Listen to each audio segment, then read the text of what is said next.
Hello, this is Mike with TradeWinds RV Center, here to congratulate you on your Flagstaff Superlite 29 RBS travel trailer. I'm going to walk you around it, show you how to use a few things to get the best out of your camping experience. Let's start by talking about arriving at the campsite. A few things to take into consideration when you're parking. On your campsite, you want to leave plenty of room for that awning. And if you're not going to use your awning, at least for your kitchen, outdoor kitchen top to open up. On your off campsite, of course, besides your slides, leaving room for those, I also want you to think about where your power and water connections are going to be. They're both way at the rear of the unit on your driver's side of your tow vehicle, or your off camp side, your power and your water. So park accordingly so you can utilize the facilities at the campsite. Once you arrive and unhook our hitch, first thing we're going to do is level our unit. Unit comes with a power tongue jack. Night docking light should you arrive at night. Simply lower or raise the unit until you're level. Now should you lose power, under this rubber stopper right here, this short hand crank will get on top of a bolt in there and bring this up and down should you lose power. Speaking of power, check your battery posts every now and then, make sure nothing's wiggled loose on those going down the road. Once we got our unit level, next thing we can do is stabilize it. The unit comes with power stabilizing jacks. We're just going to hit extend here. As them come down, I'm going to recommend stabilizing jack pads. Jack pads will protect the feet of your stabilizing jack from dirt and debris, hot blacktop in the summer. We're going to run them down just until it feels like it's going to start lifting the unit. Remember, our unit's already level, we just want to stabilize it. Come to the rear on your campsite. Do the same thing here. Hit extend. Those jack pads will also keep the feet of these from sinking into hot blacktop in the summer. You always want to keep this bolt loose so that this can flex, come down flat. Again, we're just bringing these down until they're taut, get our unit stable.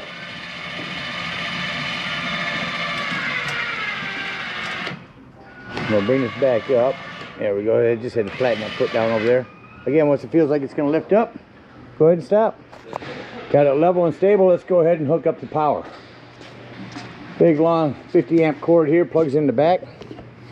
The way these go in now is they'll go in at say 11 o'clock, turn it to noon, and then lock it in there with that washer. At the end of that 50 amp service in your convenience pack will be a 50 to 30 amp adapter in case you need to plug into one of those. And then on the end of that 30, if you need to plug into a 110, there's a 30 to 15 amp. Got your power hooked up. Hook up our water. So our docking station's right here. You've got city water connection, tank flush, antifreeze inlet. At campsites, I'm gonna turn on this docking light here. At campsites, we're gonna hook up to city water connection. It's kind of bright. First and foremost, a water pressure regulator. This water pressure regulator is going to reduce the water pressure to 40 to 50 psi. You don't know what the water pressure is at different campsites, so always use these when hooking up. Hook that up, hook up your hose, but don't turn your hose on yet. Let's find your hot water heater. Your hot water heater is located just to the left of the entry doorway. And all we're doing at this point, folks, is making sure our drain plug's back in. Throw some plumber's tape around that, not putty. Putty will gum up on you. Get that in there nice and snug. Once that's in there tight, you can go ahead and turn that hose on. Now, after the hose has been on for a few minutes, we're going to get inside and open up the slides. They're already open right now. So what you're going to want to do is get in here and open up your water taps.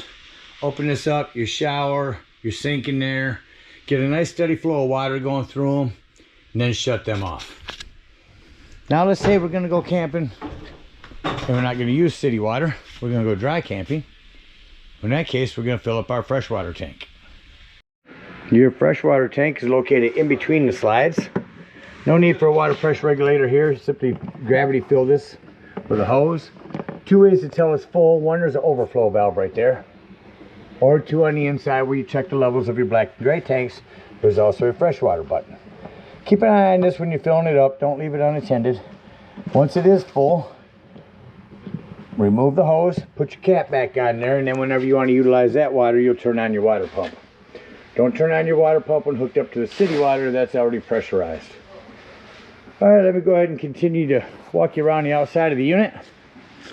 Continuing here on our off-camp side, you got this docking light for up front. Big pass-through storage here. Stabilizing jacks again. More storage here in your slide. Besides your freshwater fill, there's also your freshwater drain on this side. Easier to access with your slides closed. Speaking of slides, these all have wiper seals on them. You want to keep these flexible and pliable over the years.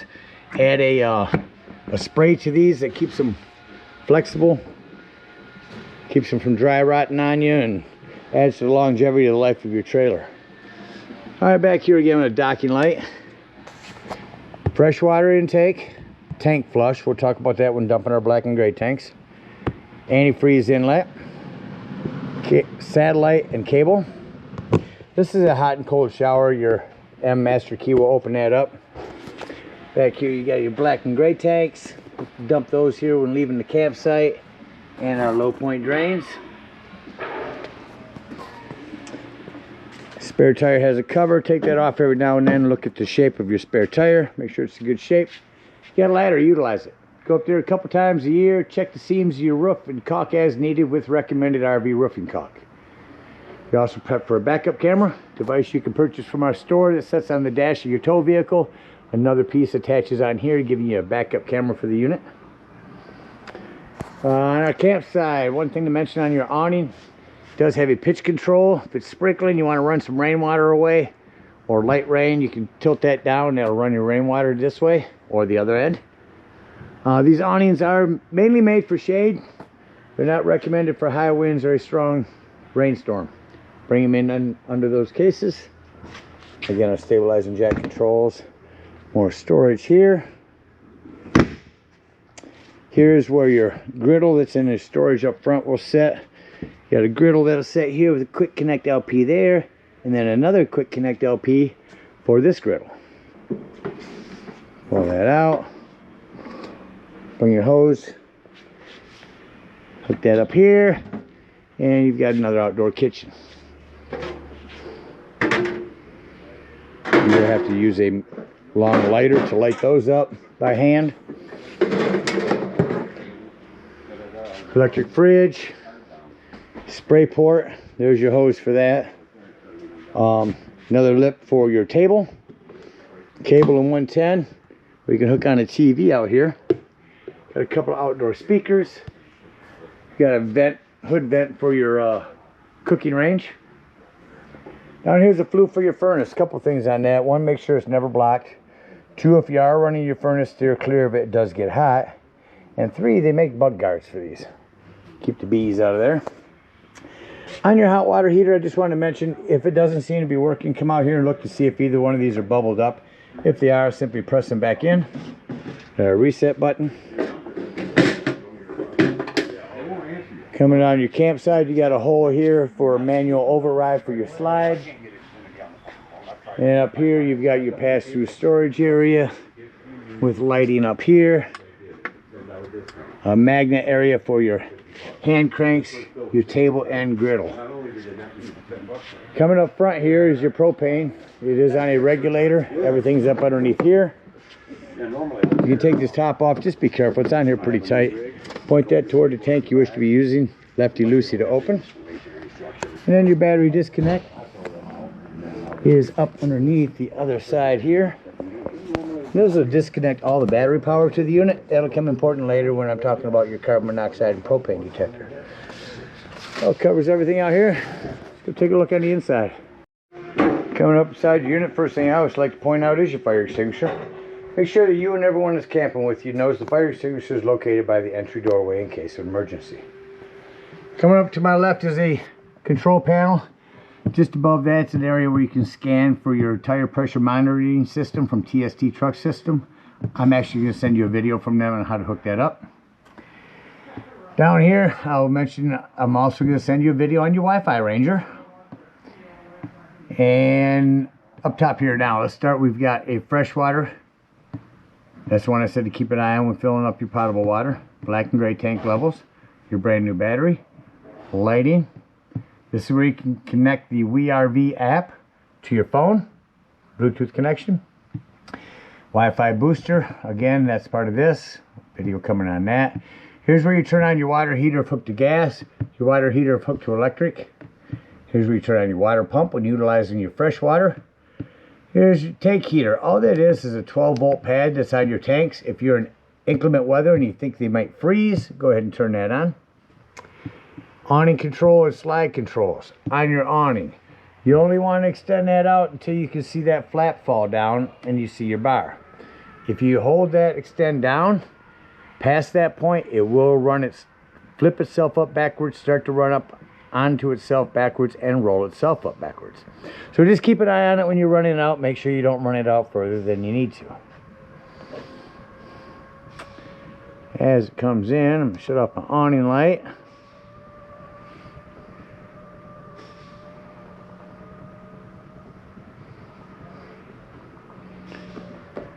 And as the awning closes, I will mention that they call these slam locks because they work best when gently slammed. Alright, coming into the unit, we got a 110 with GFCI reset, another 110, extension on your kitchen, make sure that's down before you bring in your slides. Plumbing, access behind these drawers here. Keep an eye on your plumbing. If you do travel a lot in your trailer, you're bouncing this up and down the road a lot, keep an eye on your plumbing, make sure nothing wiggles loose over time. Up top, we've got a self-explanatory microwave. Down below that, a light and fan for your cooktop. This glass top makes a nice backsplash. Just flip that up like so. Panel light, turn that to high, hit your spark, and that's how all these light up. Just turn them to high and spark them up. Same thing on your oven. Turn this to that light, spark it there. If you rock this panel light down, it becomes an oven light. So again, turn this to light, spark it here, that will light your pilot light, and then just turn it to your desired temperature. Make sure you have this glass top down for traveling. Magic Chef fridge, the only thing to mention on that, besides controls or indoors, is the safety strap. You don't want this bouncing up down the road and lose your food, so put that over there. That'll keep that from opening during travel. Breaker box and fuses down here. As always, a handful of 15s. Looks like all 15s. I highly recommend having some of those with you when you go camping. Our television. Grab my remote here. Turn that on. Just tell you when you get to your campsite, go into your menu, run a digital channel scan, and that'll help you to pick up the local channels. Shut that off. Show you that. Lift up on that and your TV swings out for lots of storage back here. But what I want to mention is this green button, or this green light. That is your antenna, your digital channel enhancer. So make sure you have that on before you run your digital channel scan so you can pick up more channels. Make sure your TV gets up in there too. Below that, got remotes for these as well. Sorry, I'm grabbing them behind me. Sound system, AM, FM, Bluetooth. Let's see if I can get that to come on here. Let's go to FM. Alright, doors and drawers. Walk through the unit, make sure all doors and drawers are closed. All of our vents have been closed. Shower doors. Windows. Now we're going to make sure nothing's going to impede our slides. Nothing's in the way. I'm going to start with number 2. It's going to be our bedroom. So we can watch that come in.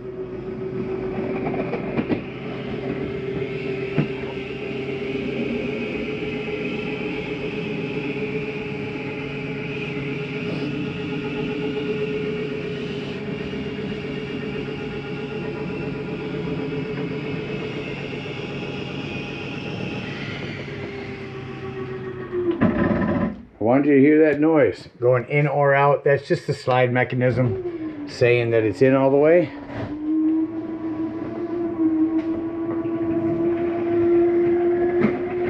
Sounds like a grinding noise, but that is not the issue.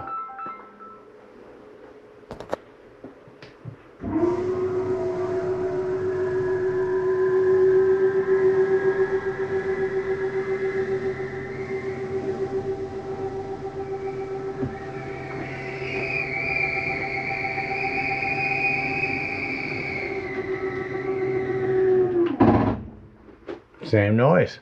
Shut off my interior lights and exit the unit. I can see my handle. Alright, coming out of the unit. Most important thing on these steps, bringing them up or down, is to make sure this exterior door is all the way open. Otherwise this is going to catch on it. Your feet are also adjustable just by pressing down on that and moving the leg to where you need it. Before you leave the dump station, and I say that because you're going to go inside and check the levels of your tanks while you're dumping. When you leave the dump station, lock and deadbolt this door, lift and turn that handle. That's how you want that to go to travel. Alright, if we are out dry camping, we're going to bring up these stabilizing jacks. Going to hit retract. Come up pretty quick.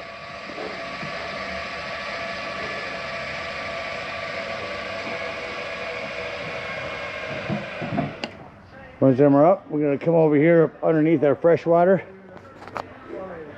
and dump our freshwater drain and head on home or to the nearest dump station, whatever we're in need of. If we're at a campsite, we're going to unhook our power, our water, our cable, bring up our stabilizing jacks, and head on up to the dump station. At the dump station, park accordingly. Your dump's going to be almost at the rear of the unit on your driver's side of your tow vehicle. Arrive, hook up your sewage hose. It's 10 foot long. The first thing we're going to pull is our black tank. That's going to be this handle here on the right. That's going to be your sewage. When it sounds like it's no longer draining, go inside the unit, check the level of your black tanks. If it shows empty, come back out here, leave that black handle open, come up here with the hose at the campsite and hook up to this tank flush. Again, emphasizing leaving that black handle open, turn on that tank flush and let that run for a good 5 minutes. It's going to wash all that nastiness out of your black tank. When that's done, close that up. Make sure all that washout water you put in there has drained. Close your black handle and pull your first gray. Now while my grays are draining, I'll get up underneath here and dump my low point drains. If we're done camping for a while, we're going to come around. We don't want to leave hot water or any water in here getting all stagnant. Lift up on your pressure release valve. And be careful, it's going to dump some hot water out of there. When that's done, push back down on that, otherwise your door won't close. Then you can pull your drain plug for your residual hot waters. When that first gray is done, go ahead and close that up.